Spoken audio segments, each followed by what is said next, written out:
আসসালামু আলাইকুম বন্ধুরা, কেমন আছেন? আশা করি অনেক ভালো আছেন। ভালো থাকুন, সুস্থ থাকুন। আলহামদুলিল্লাহ আমিও ভালো আছি। তো আজকে আমি যে আপনাদেরকে ভিডিও দিতে যাচ্ছি, অবশ্যই এই ভিডিওটা আপনারা দেখবেন। যারা নতুন আছেন চ্যানেলটি সাবস্ক্রাইব করে রাখবেন।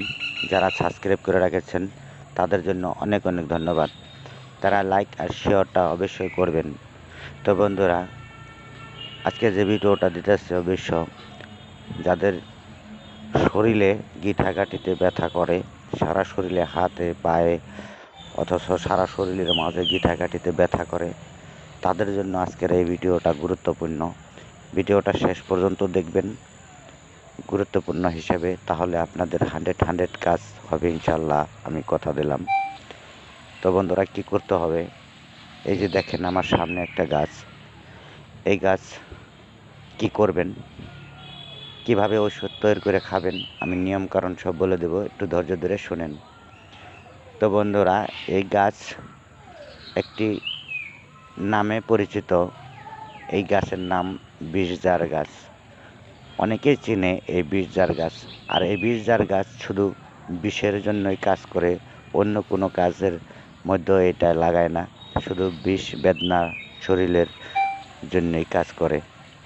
তো আপনারা কি করবেন, এই গাছের শিপা উঠায় নেবেন।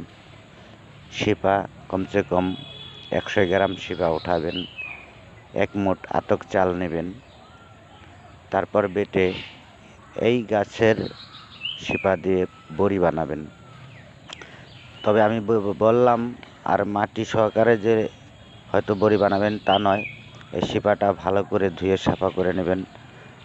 তারপর এই আতক চাউলের সাথে বেটে তারপর কিন্তু আপনারা বড়িটা বানাবেন ছোট ছোট করে, যাতে পানি দিয়ে গিলে খাওয়া যায়।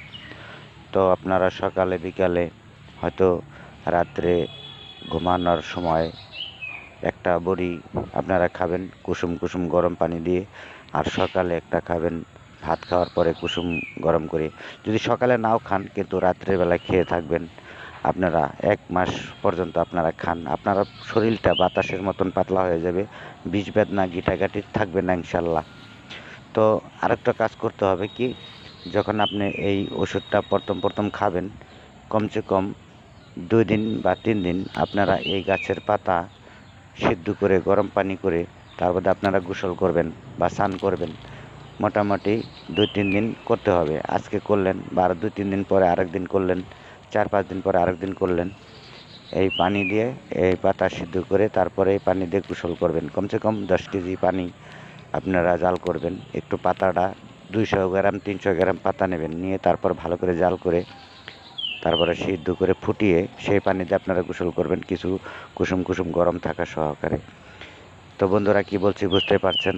আজকের মতো ভিডিও এই পর্যন্ত। দেখা করব পরবর্তী সময়। আসসালামু আলাইকুম, খোদা হাফেজ।